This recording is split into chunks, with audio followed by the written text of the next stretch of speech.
We took the opportunity to look at LFTB as a case study in issues management. So we were able to talk to consumers after the fact about their awareness of either the term lean, finely textured beef or pink slime, as well as their perceptions of it, and then how that information translated into their purchasing behavior.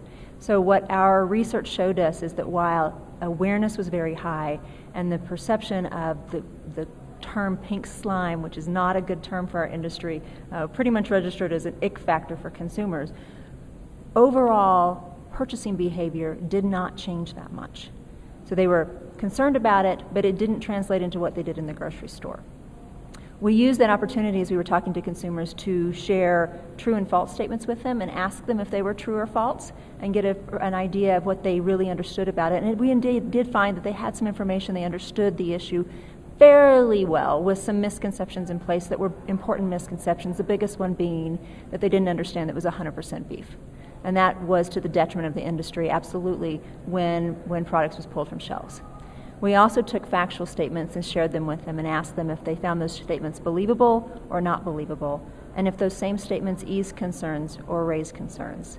So after we shared those with them, what we found was sharing factual statements in a way that could connect with consumers decreased concern levels and made them much more comfortable with the whole process. And that's where we can create victory by taking this tragedy for the beef industry that we've dealt with or passed, and unfortunately companies like BPI are still dealing with, but learn from it so that we can have better issues management plans in place as we move forward and make sure that we're proactive, that we're very transparent with the consumer, that we use the amazing passion that exists in agriculture to be sharing our story and to be making sure that we encourage and engage in dialogue with the consumers.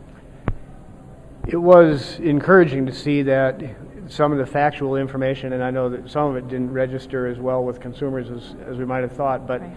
Overall, once they understood just what that product is and how it's made, that they generally felt more comfortable with it. Yeah, consumers told us that, once I understand what it is, once I understand the importance of it to the overall industry, then I'm much more at ease with the product. There was just unfortunately too many misconceptions flying around all over the media very quickly, and consumers latched onto those because they didn't have any other place to go for knowledge. And so those became, in their mind, a very negative story about the industry.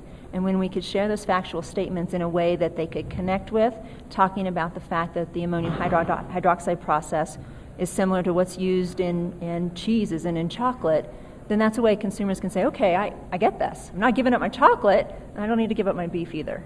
Our goal is to be able to extinguish the spark so that it never really becomes an issue. And one of the best ways we can do that is to have information out on the internet, on YouTube, on websites, in social media, so that when folks that need to research it, that are directly related to it, the influencers that could cause a media storm to erupt, they look at the information and go, this isn't really a story.